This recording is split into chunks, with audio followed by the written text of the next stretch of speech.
何の模様なんだろう。しましまだわ。今流行るのなんだかっていうので隠れて絵描く人のバンクシーだ、バンクシー。パクチーだから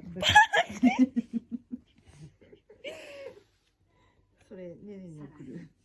後の人気女優たちのデビュー曲も数多く託されました。